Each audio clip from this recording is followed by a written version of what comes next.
जय हिंद दोस्तों। NCC special entry scheme के एसएसबी इंटरव्यू के लिए फॉर्म भरना स्टार्ट हो गए हैं और चूंकि आप सभी ने फॉर्म या तो भर दिए हैं या भरने ही वाले हो, तो अब एनसीसी का जो एसएसबी इंटरव्यू होता है उसकी पूरी प्रोसीजर क्या होती है और उसके लिए आपको प्रिपरेशन कैसे करना है ये जान लेना बहुत ही ज़्यादा आवश्यक है।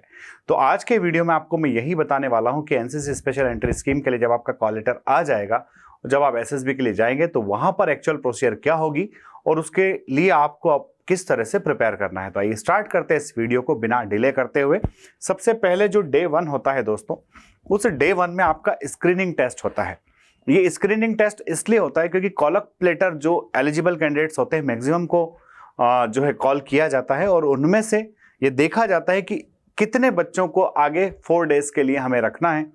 वो कई सारे पैरामीटर्स पर डिपेंड करता है। उसमें जिस एसएसबी के सेंटर पर आप गए हुए हो वहाँ का अकोमोडेशन कैपेसिटी भी शामिल है। तो सबसे पहले स्क्रीनिंग टेस्ट होता है। इस स्क्रीनिंग टेस्ट में 2 अलग अलग टेस्ट होते हैं। पहला टेस्ट होता है OIR officers intelligence rating test 1 और OIR 2। दोस्तों ये पूरी तरह से रीजनिंग बेस्ड टेस्ट होते हैं जिसमें रीजनिंग का आपका वर्बल और नॉन वर्बल वाला सेक्शन होता है। जैसे ही डे 1 में आप इस तरह से जाओगे आपको चेस्ट नंबर अलॉट हो जाएगा। हर एक बच्चा जो है अपना चेस्ट नंबर पहन करके बैठा हुआ है। ये फोर्स डिफेंस एकेडमी के एसएसबी इंटरव्यू के एक्चुअल बैच का फोटो है दोस्तों। तो इसी तरह से हमारे यहाँ बैच चलते हैं। अगर आपको लगता है कि तैयारी करना है, कम भीड़ वाले माहौल में तैयारी करना है और कोई फोकस्ड होकर आप पे काम करे, तो वो हमारी टीम कर रही है। ऑल इंडिया का best guidance force defence academy पर मिल रहा है जिसमें साइकोलॉजिस्ट, IO, GTO सब शामिल है और एकदम अनुभवी लोग शामिल है। तो दोस्तों सबसे पहले आपने OIR 1-2 दे दिया। इसके बाद में फिर आपका सेकंड टेस्ट होता है। वो सेकंड टेस्ट होता है दोस्तों PPNDT, picture perception and discussion test. दोस्तों PPDT के भी ढेर सारे वीडियो इसी चैनल पर डले। अगर आप 15 दिन तक लगातार भी PPDT की प्रैक्टिस करोगे तो वीडियोस कम नहीं पड़ेंगे। तो सबसे पहले PPDT, picture perception discussion test जो होता है उसमें आपको एक पिक्चर दिखाया जाता है। ये पिक्चर आपको 30 सेकेंड्स के लिए दिखाया जाता है। 30 सेकेंड्स तक ये पिक्चर आपके सामने रहती है। इस पिक्चर को देखने के बाद आपको स्टोरी लिखने के लिए 4 मिनट्स का टाइम दिया जाता है। इन 4 मिनट्स में जब आप स्टोरी लिख चुके होते हो उसके बाद आप का जो इस तरह से एक पूरा बैच वहां बैठा होता है, इस बैच में से 15-15 के अलग से ग्रुप्स बना दिए जाते हैं इस तरह से, और आपको यहाँ सेमी सर्कल में बिठा दिया जाता है। और इस सेमी सर्कल में आपके तीनों असेसर्स बैठे होते हैं, साइकोलॉजिस्ट, GTO और IO तीनों, और ये तीनों मिलकर के आपका PPDT जो है उसका नरेशन सुनते हैं और नरेशन के बाद में फिर ग्रुप डिस्कशन होता है। तो पहले ध्यान से देखिएगा, 30 मिनट्स तक आपको पिक्चर दिखाई जाएगी, 4 मिनट्स इस पर स्टोरी लिखने के लिए दिया जाएगा। उसके बाद में फिर आप इस तरह सेमी सर्कल में बैठोगे। हर एक बच्चे को इंडिविजुअली 1-1 मिनट का टाइम मिलेगा उसने जो स्टोरी लिखी उसको नरेट करने के लिए। उसके बाद फिर जब सारे बच्चे स्टोरी नरेट कर चुके होंगे तो फिर सभी को वहां पर ग्रुप में डिस्कशन करना है। जब ग्रुप में डिस्कशन कंप्लीट हो चुका होगा तो उसके बाद में फिर आप ही में से आप किसी एक बच्चे को नॉमिनेट करोगे कि हाँ भाई इस व्यक्ति से हम चाहते हैं कि हमारी कॉमन स्टोरी दे। अब PPDT के अंदर एग्जैक्टली क्या करना होता है, इन सब कामों को करने के लिए आप किस तरह से प्रोफिशिएंट हो सकते हैं, मैं इसी का एक्सपर्ट हूं और हजारों बच्चे इस तरह से गाइडेंस मुझसे लेकर के बेनिफिटेड हो चुके हैं। आप भी आ सकते हो, डेफिनेटली आपको फायदा मिलेगा। तो इसके बाद इन दोनों टेस्ट के बेसिस पर OIR 1-2 और PPDT दोनों के बेसिस पर फिर आपका शॉर्टलिस्टिंग होती है जिसको स्क्रीन इन कहा जाता है। जो बच्चे स्क्रीन इन हो जाते हैं वो 2nd डे से 5th डे तक के लिए वहीं रुक जाते हैं और जो बच्चे स्क्रीन आउट हो जाते हैं उन बच्चों को उसी दिन वापस अपने घर भेज दिया जाता है। तो दोस्तों अब डे 1 यहां पर पूरा हो चुका है। अब स्टार्ट होता है डे 2। इस डे 2 में जो है सबसे पहले टेस्ट आपका जो हो रहा है दोस्तों वो होता है साइकोलॉजी टेस्ट। दोस्तों साइकोलॉजी टेस्ट में 4 अलग अलग टेस्ट होते हैं। सबसे पहला टेस्ट जो होता है thematic apperception test. Thematic apperception test में होता क्या है दोस्तों, आपको जो है जिस तरह से PPDT में सिर्फ एक इमेज दिखाई जाती थी उसी तरह से साइकोलॉजी टेस्ट का थीमेटिक अपरसेप्शन टेस्ट जो है उसमें 11 पिक्चर्स दिखाई जाती है और एक स्लाइड बैंक होती है। हर एक पिक्चर आपकी 30 सेकंड्स तक के लिए होगी। एक पिक्चर आएगी 30 सेकंड तक रहेगी और इसके बाद में 4 मिनट का ब्रेक रहेगा। इन 4 मिनट में आप स्टोरी लिखोगे। उसके बाद फिर से वापस से एक पिक्चर आएगा, that will be also available for 30 seconds और उसके बाद फिर आपको 4 मिनट्स का टाइम मिलेगा। इस तरह से 11 पिक्चर्स जो है 1 बाय 1 आएगी 4 मिनट्स के गैप से। और उसके बाद लास्ट जो 12 वाली स्लाइड रहेगी जो ब्लैंक रहेगी, उस ब्लैंक स्लाइड में कुछ नहीं होगा। आपको अपने मन से आपके दिमाग में जो भी इमेजिनेशन आए, जो भी पिक्चर आए, उसके बेसिस पर आपको स्टोरी लिखना होगा। तो दोस्तों ये काम बहुत मुश्किल भी नहीं है पर बहुत आसान भी नहीं है। इसके लिए आपको गाइडेंस चाहिए एकदम एक्सपर्ट व्यक्ति का। तो ये इस तरह से फोर्स डिफेंस एकेडमी में साइकोलॉजी टेस्ट कंडक्ट हो रहा है दोस्तों। इसके बाद होता है आपका वर्ड एसोसिएशन टेस्ट। तो वर्ड एसोसिएशन टेस्ट क्या होता है दोस्तों, आपके सामने एक वर्ड आता है, वो वर्ड आता है 15 सेकंड्स के लिए। जिस तरह से आर्मी आ गया, अभी आर्मी वर्ड आएगा 15 सेकंड्स के लिए। 15 सेकंड में आपको वर्ड देखना भी है और इस वर्ड से रिलेटेड जो भी रिस्पॉन्स आपके दिमाग में आता है उसको लिखना भी है। जैसे पहला वर्ड आ गया आर्मी, दूसरा आ गया सेफ्टी, तीसरा आ गया लोन।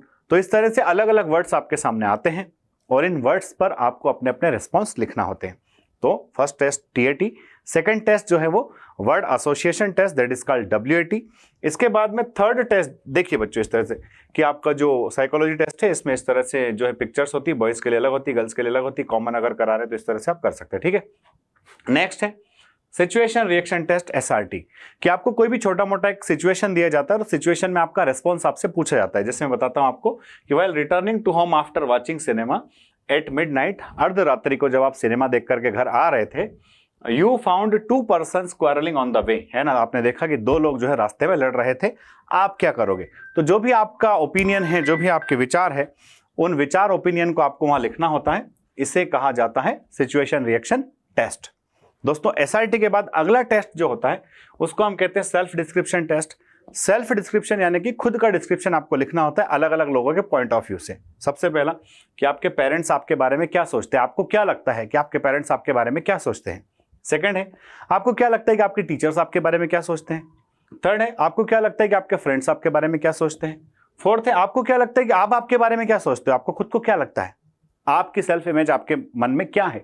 और लास्ट है कि आप जो है किस तरह के इंसान बनना चाहते हो या फिर आप अपने आप में क्या इंप्रूव करना चाहते हो। ये 5 क्वेश्चंस होते हैं जो सेल्फ डिस्क्रिप्शन के अंदर आते हैं दोस्तों।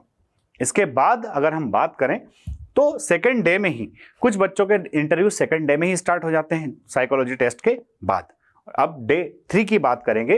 डे 3 जो हमारा होता है दोस्तों, ये होता है GTO, है ना, ग्रुप टेस्टिंग ऑफिसर्स टास्क। अब आप देखिए फोर्स डिफेंस एकेडमी का ग्राउंड है, यहीं पर हमारा ग्रुप डिस्कशन हो रहा है और हमारे जो है विमल राज सर हैं जो GTO हैं, एकदम यंग GTO, इनके गाइडेंस में आप GTO की सारी प्रैक्टिस कर सकते हो, ठीक है। इस तरह से हम लोग ग्रुप प्लानिंग एक्सरसाइज के भी बिल्कुल बोर्ड पर बकायदा, जिस तरह से SSB में होता है उसी तरह से हमारे यहाँ पर बोर्ड पर GP हम लोग कराते हैं। तो ये सारी फैसिलिटीज फोर्स डिफेंस एकेडमी पर अवेलेबल है। आप चाहो तो इसका लाभ लो, जरूर लेना चाहिए। और फीस एकदम बिल्कुल पूरे हिंदुस्तान में सबसे कम फीस होगी मेरे ख्याल से, सिर्फ 12,500 रुपये फीस है। इसमें 15 दिन का पूरा SSB और हॉस्टल दोनों शामिल है। तो दोस्तों ग्रुप टेस्टिंग ऑफिसर जो होता है वो पहले क्या कराते हैं, सबसे पहले ग्रुप डिस्कशन कराता है कि आप लोग जो है ग्रुप में बैठोगे, 8-10 लोग आपका ग्रुप में बैठेगा, किसी पर्टिकुलर टॉपिक पर आपको GD करना है। तो दोस्तों GD जो होते हैं वो 2 अलग अलग टॉपिक्स पर होते हैं, जिसको GD1 और GD2 कहा जाता है। और इसमें क्या करना है, कैसे करना है, मैं अगले वीडियो में आपको जरूर बताऊंगा, टेंशन लेने की आवश्यकता नहीं है।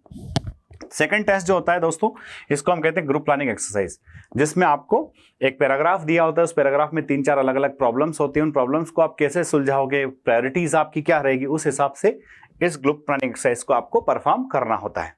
तो GTO के 2 टास्क हो गए।